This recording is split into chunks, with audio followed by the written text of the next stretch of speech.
Quiero conocerte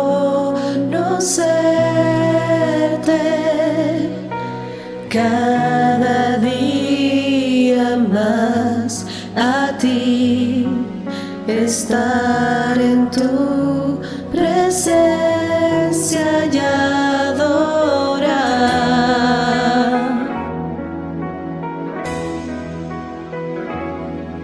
Revélanos tu gloria,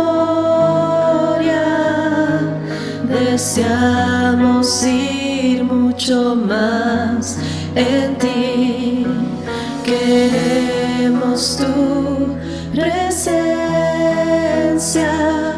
Jesús.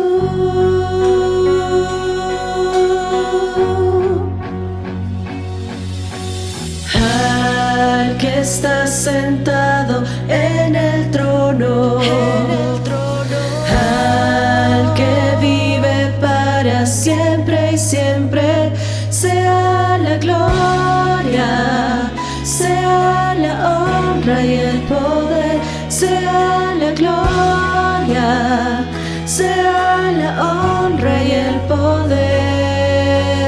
Al que está sentado en el trono, al que vive para siempre y siempre, sea la gloria, sea la honra y el poder, sea la gloria, sea la honra y el poder.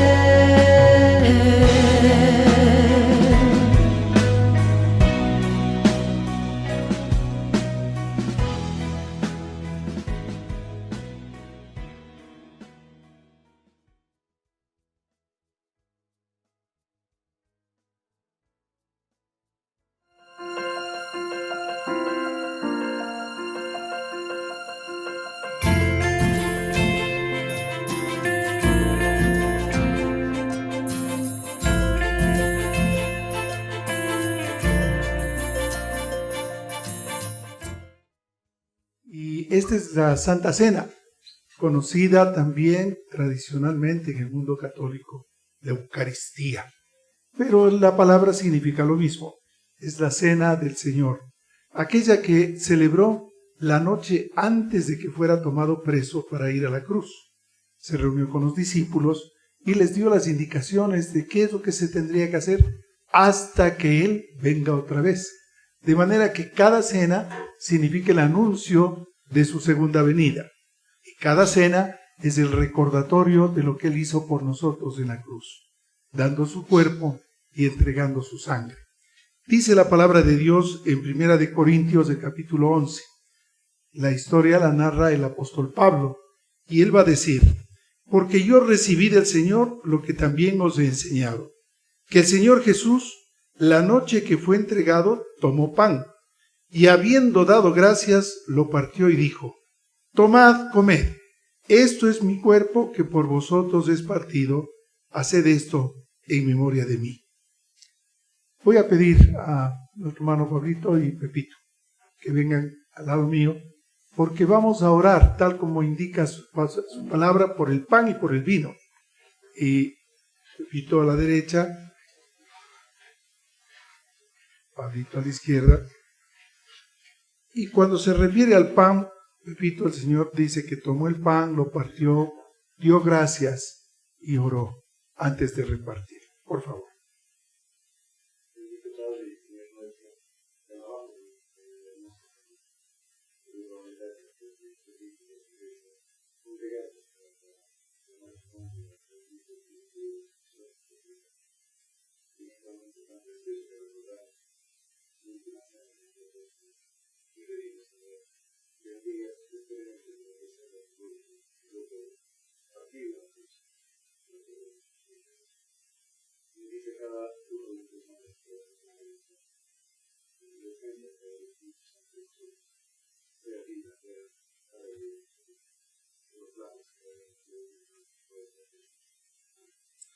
Y una indicación importante es que si usted cree en Jesús, sabe que es su Salvador y su Señor, ese es el requisito para poder tomarlo. Si no cree en el Señor Jesús, absténgase de hacerlo.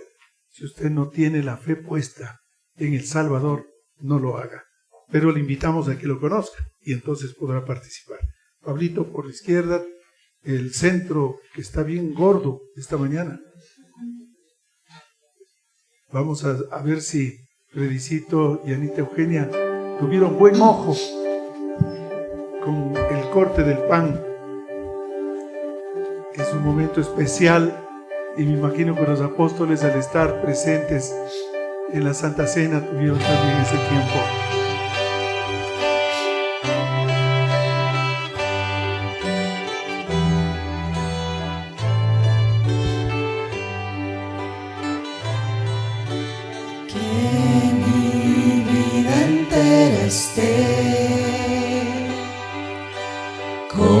Consagrada a ti, Señor, que a mis manos pueda guiar el impulso de tu amor. Lávame en tu sangre, Salvador. Límpiame de toda mi maldad. Traigo a ti mi vida para ser, Señor, tuya por la eternidad. Que mis pies tan solo en pos de lo santo puedan ir, y que a ti, Señor, mi voz se complazca en bendecir. Lávame en tu sangre, Salvador. Límpiame de toda mi maldad. Traigo a ti mi vida para ser, Señor, tuya por la eternidad.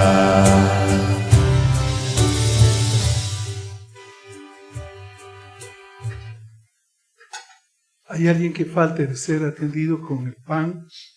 Vamos a proceder en este momento conforme las Escrituras lo narran. Habiendo dado gracias, lo partió y dijo: tomad, comed, esto es mi cuerpo, que por vosotros es partido. Haced esto en memoria de mí. Comamos juntos.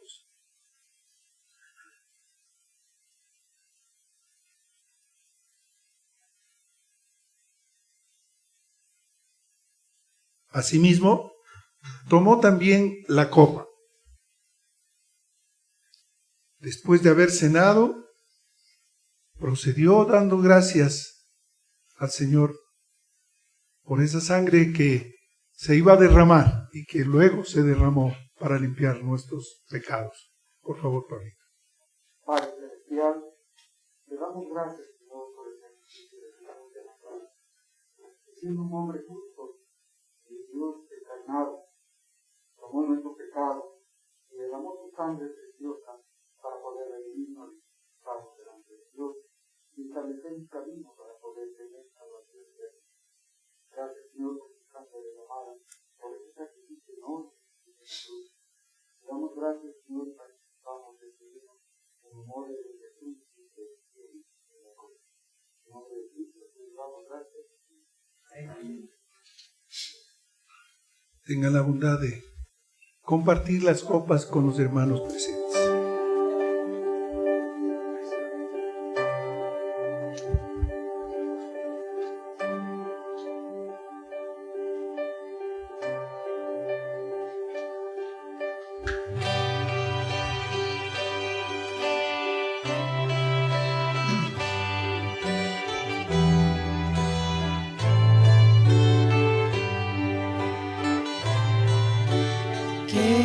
mi tiempo todo esté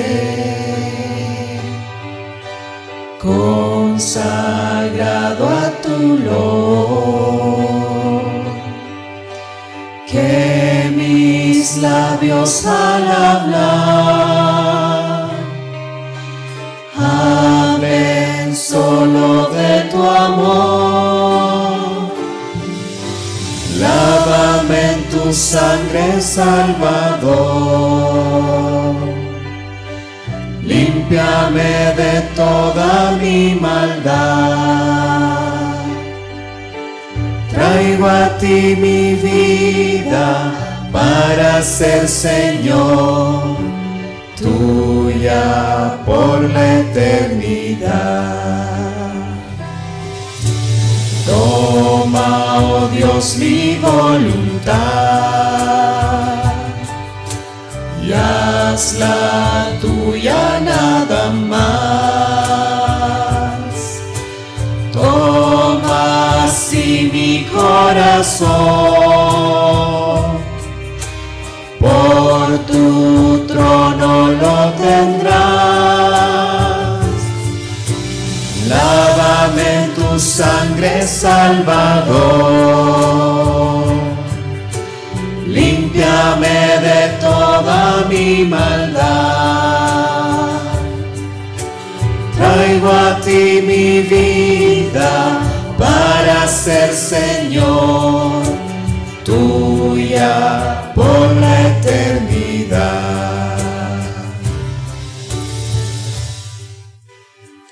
Asimismo, tomó también la copa después de haber cenado, diciendo: Esta copa es el nuevo pacto en mi sangre. Haced esto todas las veces que la bebiereis en memoria de mí. Así pues, todas las veces que comiereis este pan y bebiereis esta copa, la muerte del Señor anunciáis hasta que Él venga. Tomemos en el nombre del Señor.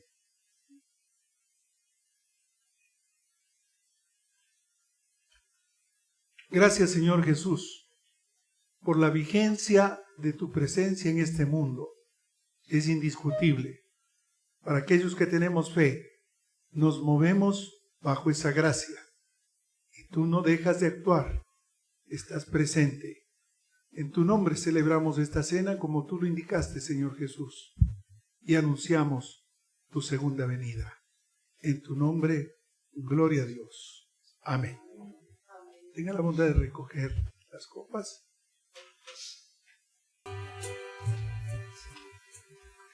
Hermanos, permanezcamos en pies para con toda reverencia escuchar la palabra del Señor y la reflexión de este día domingo. El pastor disertará sobre el libro de Hechos, capítulo 7, versículo 1 al 18.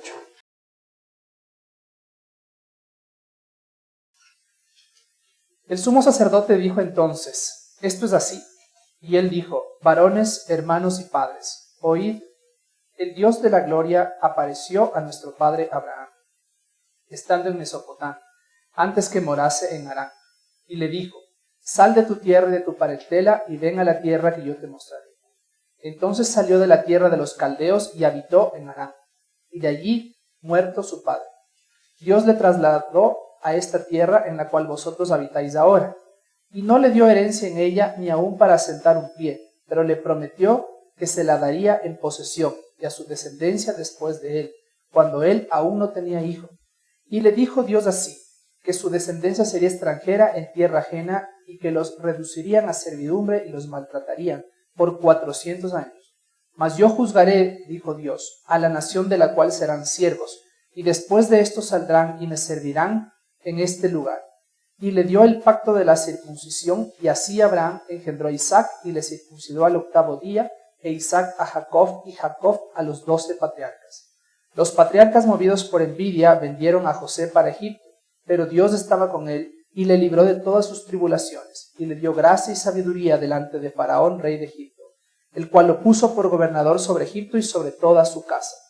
Vino entonces hambre en toda la tierra de Egipto y de Canaán, y grande tribulación, y nuestros padres no hallaban alimentos.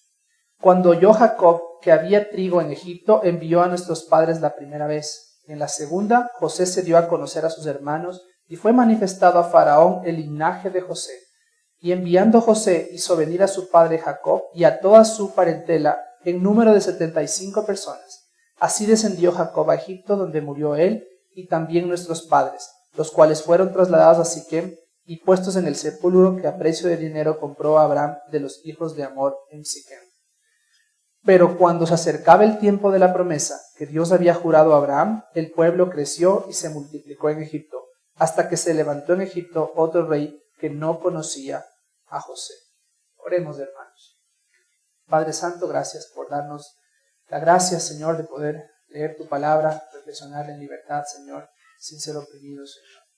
Te pedimos, Señor, sabiduría del cielo para que el pastor pueda disertar sobre esta porción de tu palabra, Señor, y a nosotros también, Padre Santo, danos sabiduría para poder entender el mensaje que nos tienes para cada uno de nosotros y para la congregación en general. Te lo pedimos esto, Señor, en los méritos de nuestro Señor Jesucristo. Amén.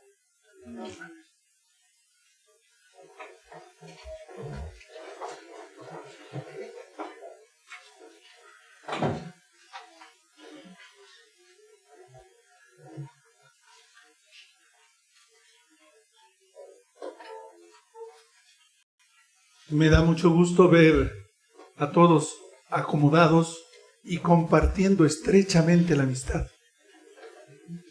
Eso es muy bueno. Muchas gracias.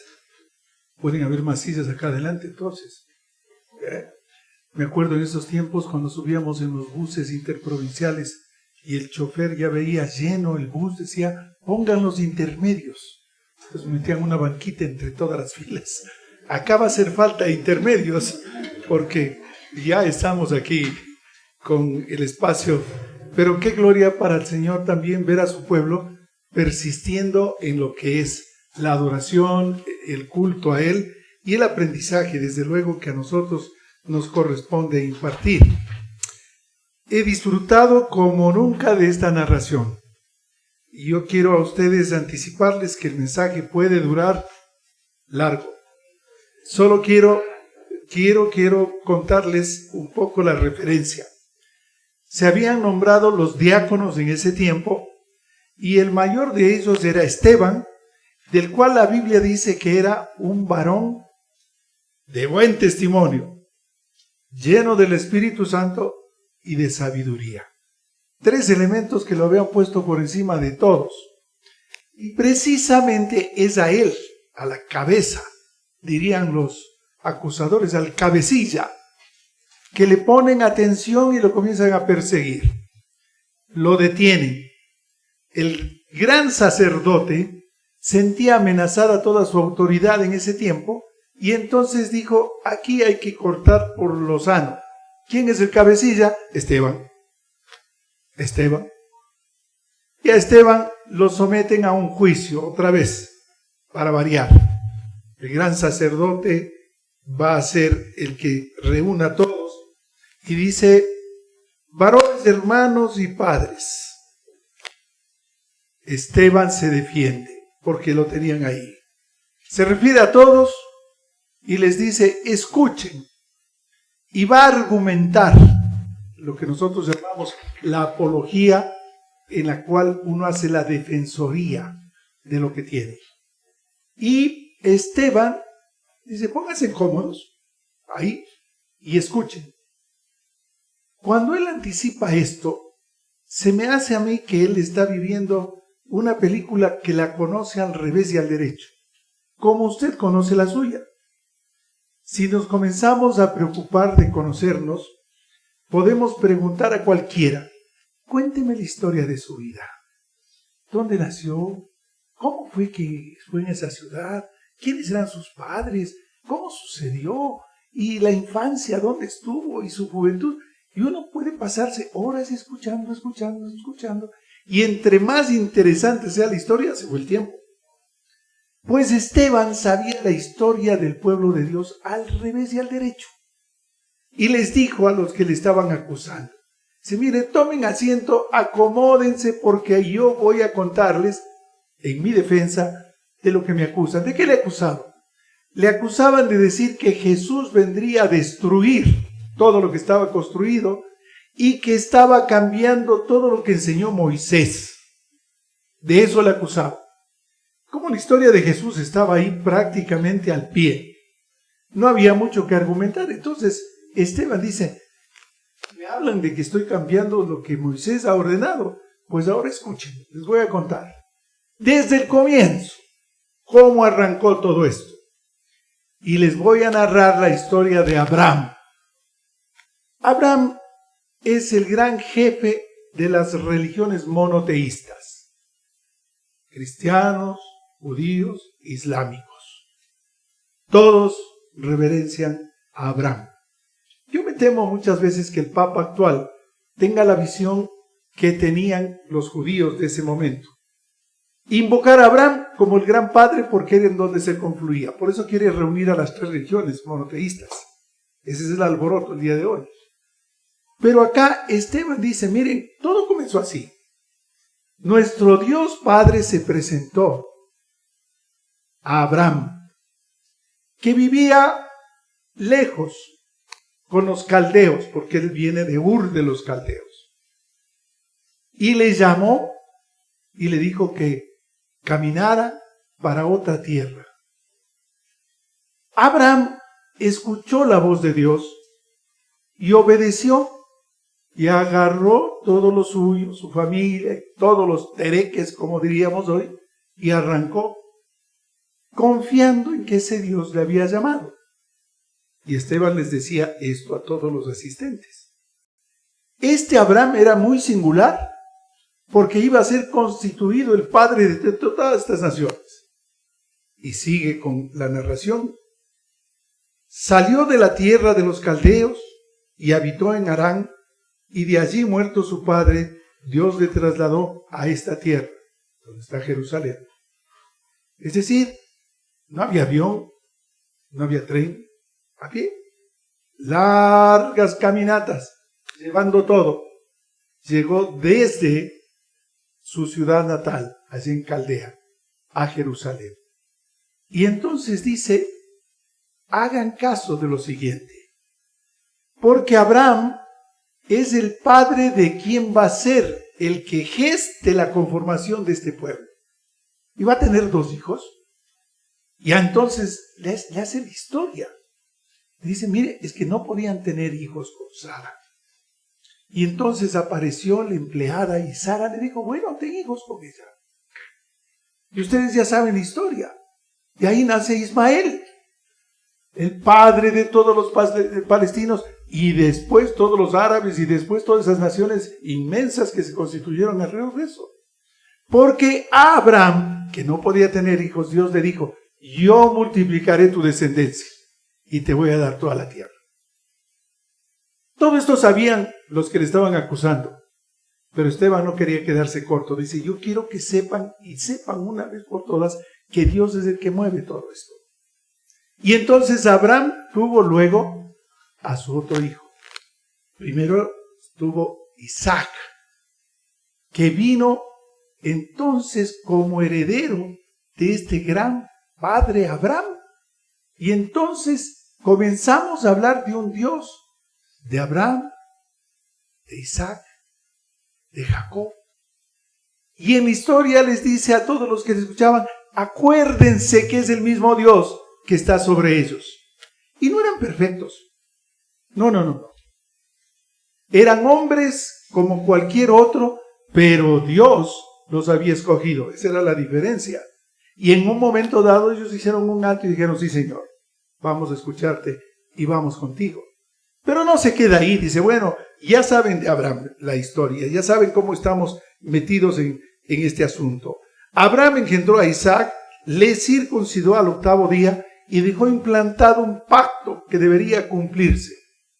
Y usted recuerda cuando Jesús nace, a la semana es llevado al templo, lo habían circuncidado y lo venían a ofrecer.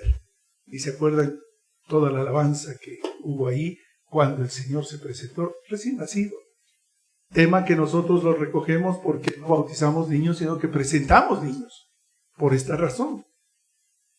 El tema de la circuncisión como el pacto se cumplió, y es una ley, que entre los judíos se mantiene hasta el día de hoy estrictamente. Como la ley ha sido superada, nosotros consideramos que el nuevo pacto en la sangre es la sangre de Jesús. Entonces, ya no es que si no está circuncidado no puede ser salvo. Fregados algunos. Pero si usted tiene a Jesús, y usted ha sido lavado por la sangre del Cordero, usted tiene el pacto de salvación. Pero aquí está Esteban diciendo, miren que todo esto vino con una historia con este pueblo. Él estaba argumentando su defensa porque él quería llegar rápidamente a Moisés. Dice, y miren que después de todo esto, lo que había pasado en Egipto, es que llegaron y fueron esclavos en Egipto, se quedaron ahí en Egipto.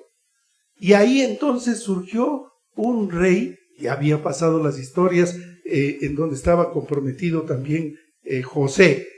Acuérdese de José, que es previo a todo esto. Él había sido el gran gobernador y les hace toda la historia de cómo fue vendido, de cómo es que llegó a bendecir y cómo se quedaron en Egipto bajo buenas circunstancias. Pero llegó un rey que no conoció a José. Y ese cambió toda la historia y dijo, no. Estos se están multiplicando mucho y van a ser mayoría y nos van a arruinar. Mucho migrante. ¿Les suena? Mucho migrante. Entonces aquí a controlar. Y el mejor control era maten a todos los niños que nazcan de esta gente. Y comenzaron a matar.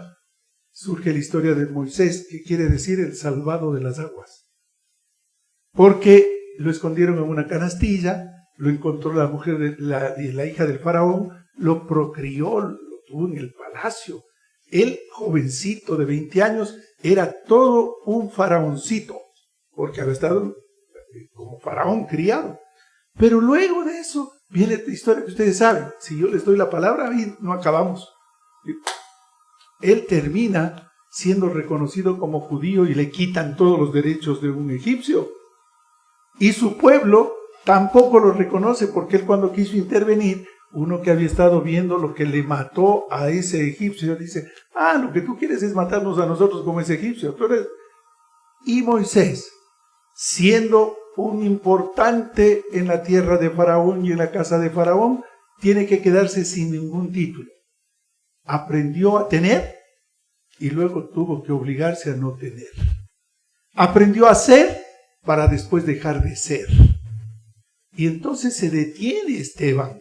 Dice, de este Moisés, del que me acusan que le están cambiando las cosas, es que les quiero hablar.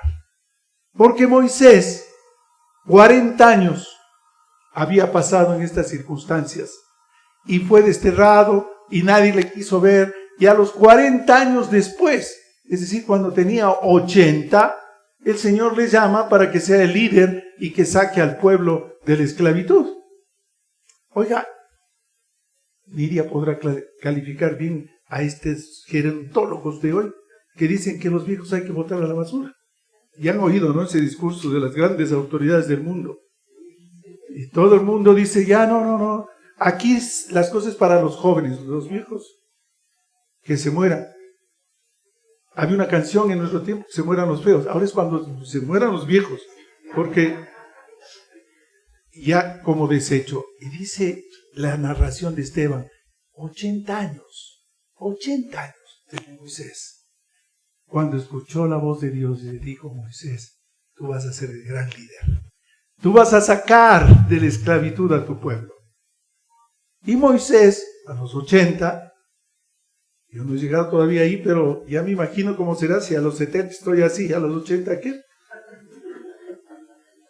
Escuchar que el Señor le pide que haga una larga caminata llevando a 3 millones de hombres, más las mujeres, los niños y todas las pereques, unas 6 millones de personas, flojo, y que sea el líder para llevar y cruzar todo el desierto.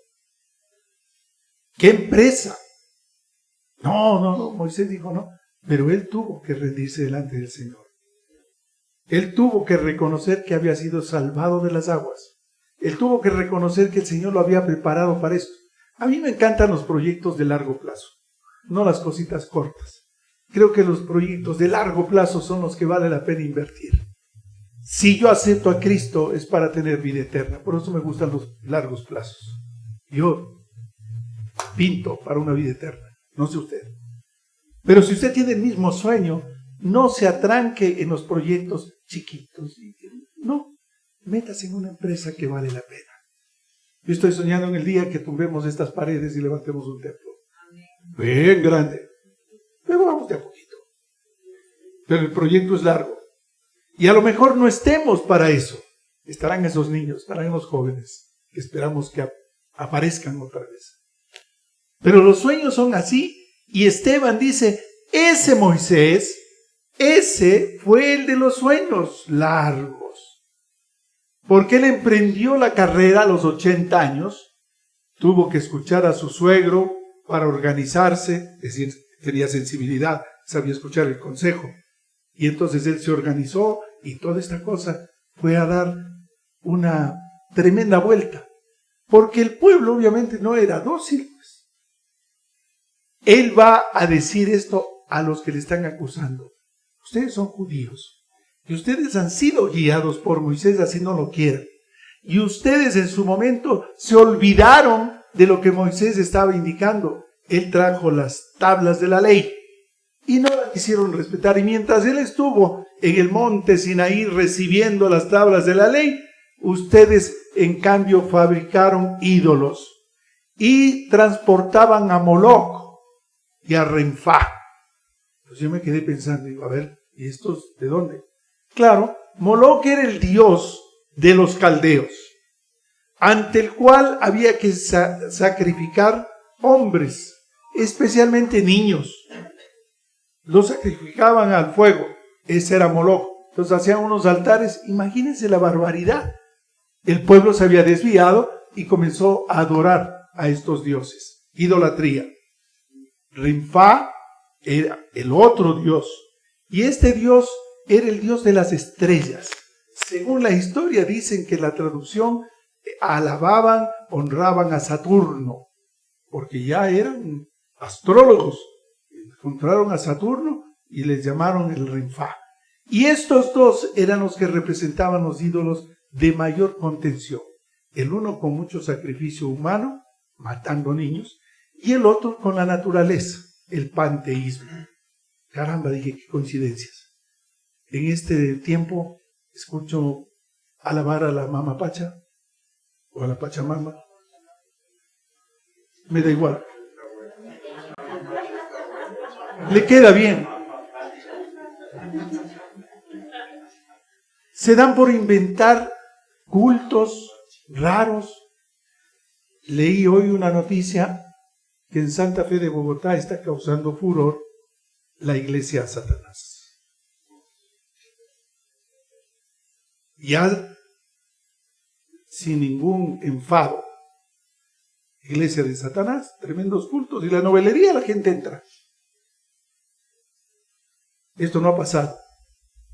Esto sigue desde el tiempo de Moisés. Y Esteban les está recordando en la narración, les dice, bueno, pero mire, ya Moisés había hecho todo esto, Moisés había logrado ponerles en orden, se rompieron las tablas de la ley. Usted sabe eso, ¿no? Que se puso en iras y rompió las tablas de la ley Moisés. Usted sabe que se volvieron a escribir, ¿no? ¿Dónde dice eso? El libro de Deuteronomio, en la Biblia, narra la reescritura de las tablas de la ley. Y hay que estudiarlo, porque es interesante todo ese proceso. No han perdido vigencia el no matar, el no mentir, el no codiciar, el no tener dioses ajenos. Toda esta cosa sigue teniendo vigencia. Y Esteban les dice, mire, ese es Moisés, y me dicen que estoy hablando en contra de él. Yo no entiendo de qué me acusan. Cuando sucedió que Moisés tendría que tomar alternativas con ese pueblo, Moisés tuvo que reconocer que su tiempo había acabado y el ciclo de su liderazgo se había acabado. Y hace un alto Esteban. Y dice, mire, es que ese Moisés había tenido algunas situaciones interesantes para poder mencionar lo que yo quisiera decirles ahora. Dice, yo les voy a mostrar en el capítulo que nos atañe, en el capítulo 7, el verso 42 y el 43 del capítulo 7 del libro de los Hechos. Va a decir, y Dios se apartó y los entregó a que rindiesen culto al ejército del cielo, como está escrito en el libro de los profetas. Y dice, esto que se narra aquí ya estaba en el libro de Amós, porque ahí se va a decir esto.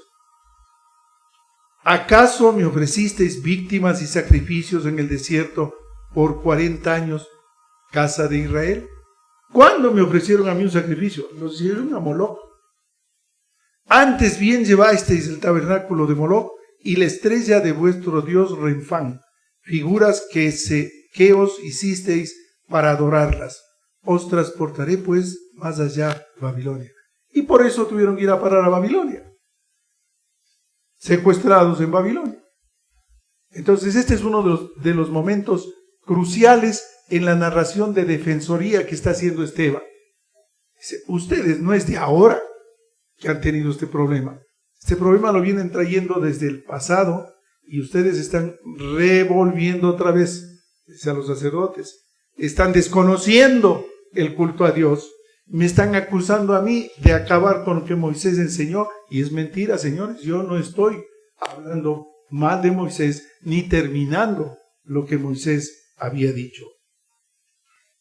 Tuvieron nuestros padres el tabernáculo del testimonio en el desierto, como había ordenado Dios cuando dijo a Moisés que lo hiciese conforme al modelo que había visto.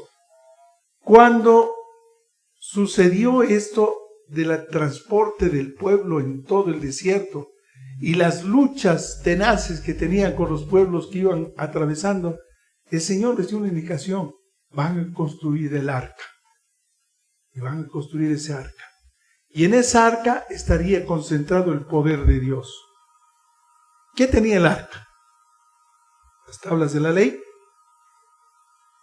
Una copa que tenía el maná, la muestra del maná, y la vara de autoridad de Aarón.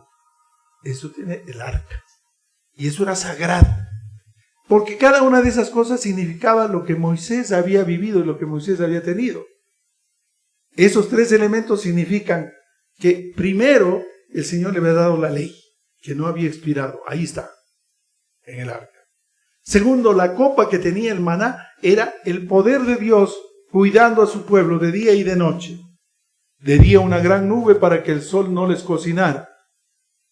Caía maná del cielo, alimento. ¿Cómo estaría constituido ese alimento tan rico, con proteínas, con hidratos de carbono, con vitaminas? Era maná del cielo, era una comida súper importante para mantener en el camino largo del desierto a su pueblo. Y la vara de Aarón era para mostrar que había una autoridad que Dios le dio, que aunque no pudo controlar la idolatría y todo eso, había sido puesto ahí. Porque hubo un rato también que Moisés, ya dije que nadie era perfecto, ¿no? Y él dijo, pues que no puedo hablar, soy tartamudo. No puedo. Y el Señor le dijo, ese es tu problema, te voy a poner a alguien ahí, y es tu varón, hablará por ti. Tiene enseñanzas esto, y yo me estaciono un poco en cada uno de los eventos, porque si usted rehúsa tener el don que Dios le ha dado para dárselo y servirle a Él, el Señor va a encontrar maneras, porque lo quiere en el servicio. Usted va a perder la importancia de haber sido elegido por Dios y se lo va a dar a otro. Y ese otro va a cumplir las tareas que supuestamente a usted le toca. Pero este es un asunto que debemos nosotros cultivar como cristianos en el derecho de recibir la bendición que Dios está dando. Ahora, sigue en la palabra de Dios, dice, el cual, el tabernáculo recibido a su vez por nuestros padres, lo introdujeron con Josué al tomar posesión de la tierra de los gentiles. Moisés ya dejó, y llegó un tiempo en el que dejó el liderazgo. Les dice a los sacerdotes y a la gente que le estaba acusando, Hasta aquí la historia de Moisés. Pero hay que reconocer que él cumplió un ciclo y ahora les pasó la mano y se lo dio a Josué. Si Moisés comandó el cruce del Mar Rojo, a Josué le tocaba el riachuelo del Jordán, comparado lo que era ese mar con el río. Pero acuérdese, les dice a los sacerdotes, que Dios estaba comandando eso. De manera que yo no estoy desnaturalizando la verdad de Moisés. Esa es mi defensa.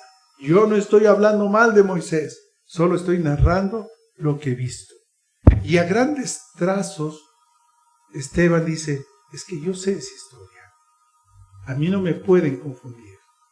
Y creo que muchos estaban ya impactados de ver el conocimiento que él tenía. Pero sobre él había una acusación en donde la gente no quería dar el brazo a torcer. Querían seguir acusando a Esteban. Y Esteban ya presentía, lo veremos la próxima semana, que el hecho era inadmisible, pero se iba a cumplir. Alguien tenía que pagar el precio de ser el líder de esos 7.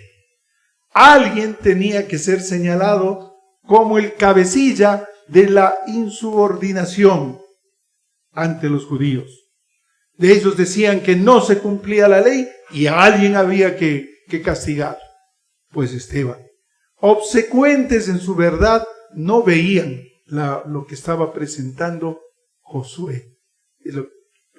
Estaba presentando Esteban hablando de Josué. Él puede pasar el río gracias al poder que Dios había estado dando a cada uno.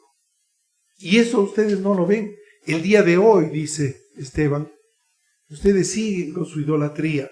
Pero yo tengo que llamarles la atención a la historia, que es muy rica, para que se den cuenta que ese mismo Dios de Abraham, ese mismo Dios de Isaac, ese mismo Dios de Jacob, es el que está incidiendo en la historia del día de hoy.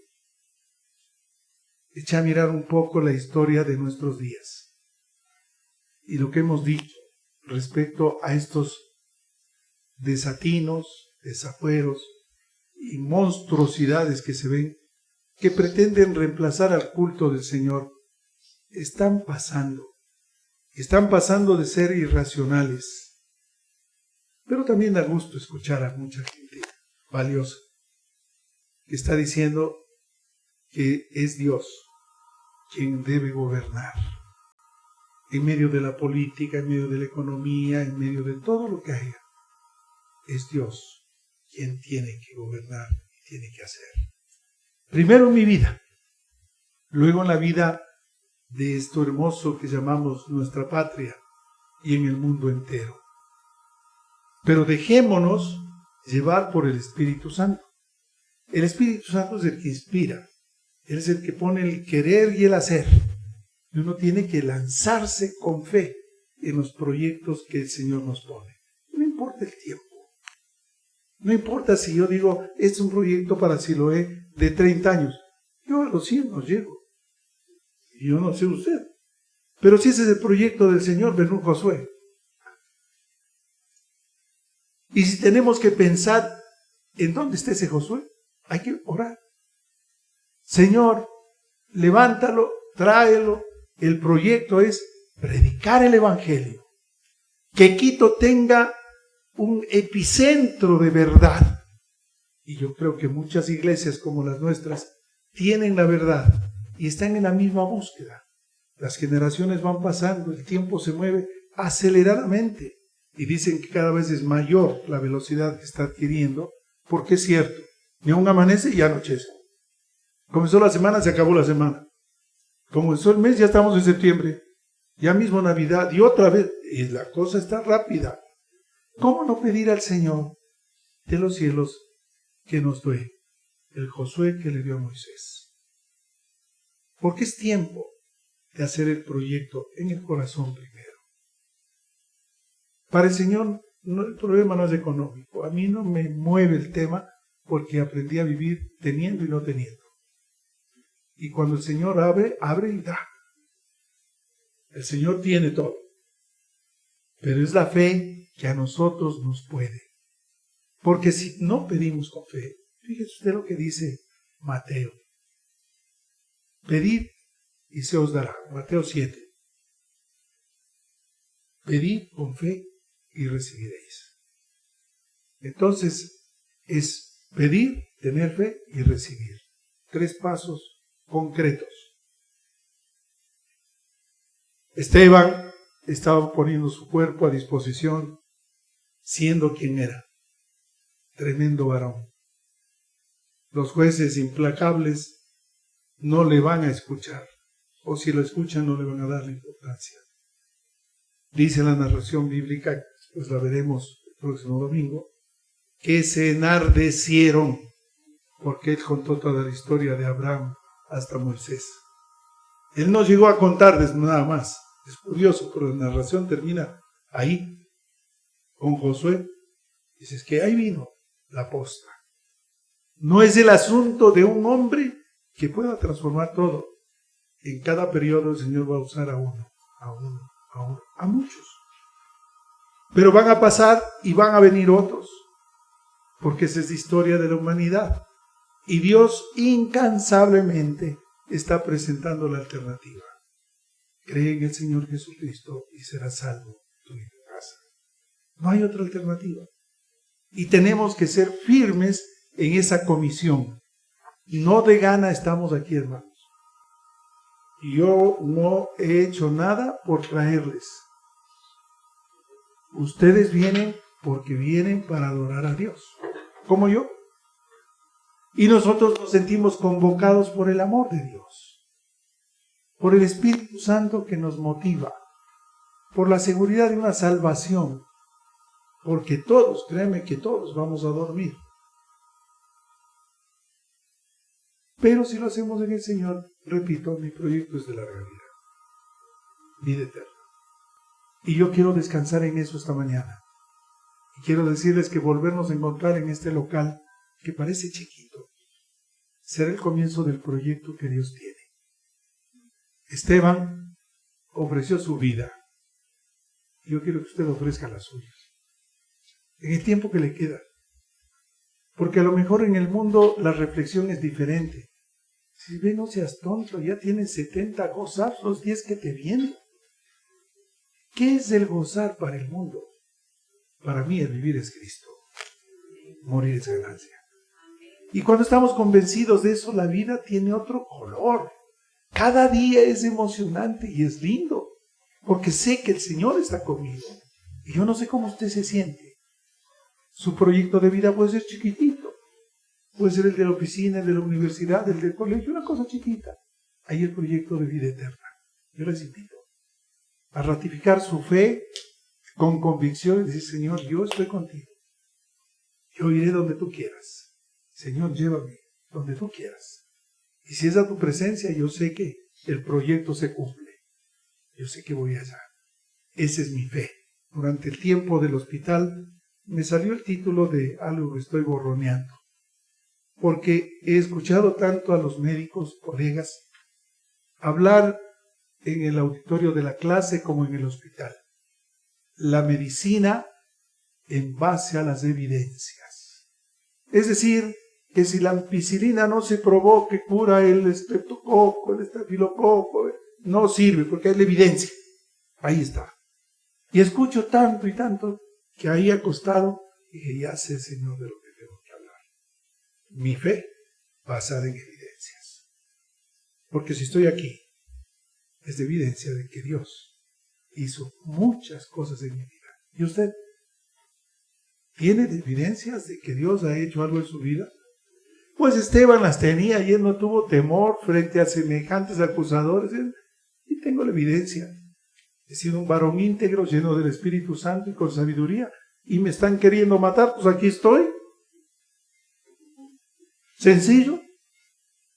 Sí.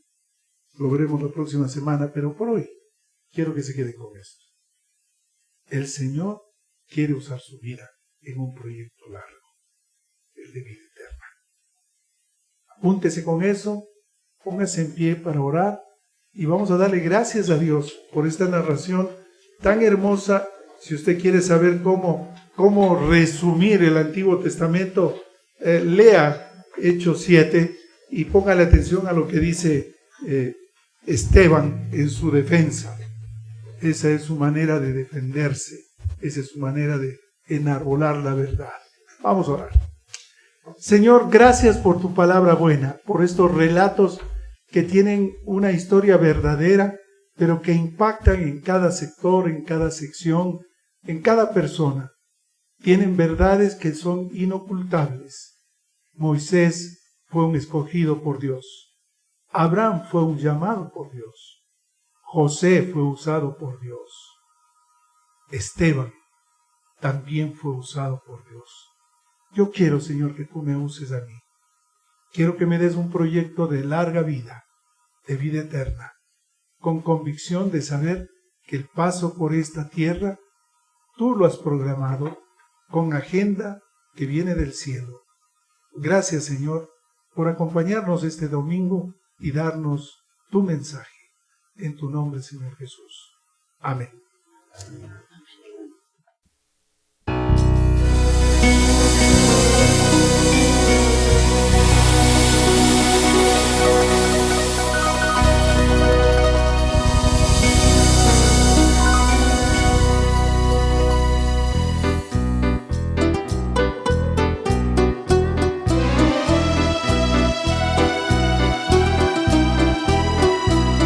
Él es Jehová, Dios de la creación. Él es Jehová, Dios poderoso. Él es Dios fuerte, la roca eterna. Él es Jehová, tu Dios, tu sanador.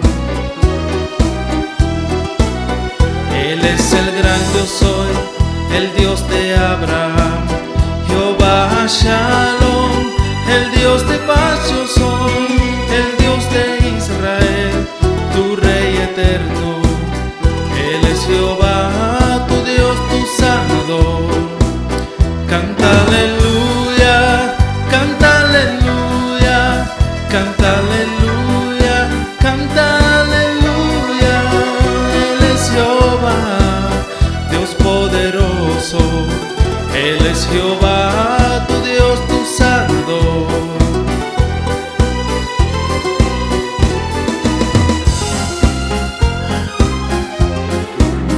Él es tu proveedor, Jehová Jireh, el Dios de salvación.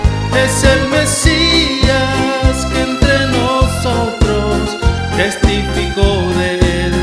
Él es Jehová, tu Dios, tu sanador. Canta aleluya, canta aleluya, canta aleluya, canta aleluya. Él es Jehová, Dios poderoso. Él es Jehová, tu Dios, tu sanador. Él es Jehová, tu Dios, tu sanador. Él es Jehová, tu Dios, tu sanador.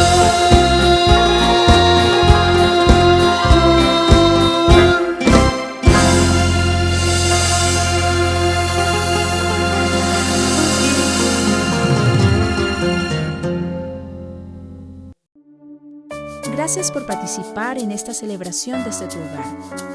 Damos gracias a Dios por la oportunidad de escuchar su palabra. Recordemos siempre que como una sola iglesia nos mantenemos unidos en oración con cristianos alrededor del mundo. Nuestra actitud frente al mundo siempre será de constante alabanza y adoración a Jesucristo, con oraciones de súplica y agradecimiento. Bendiciones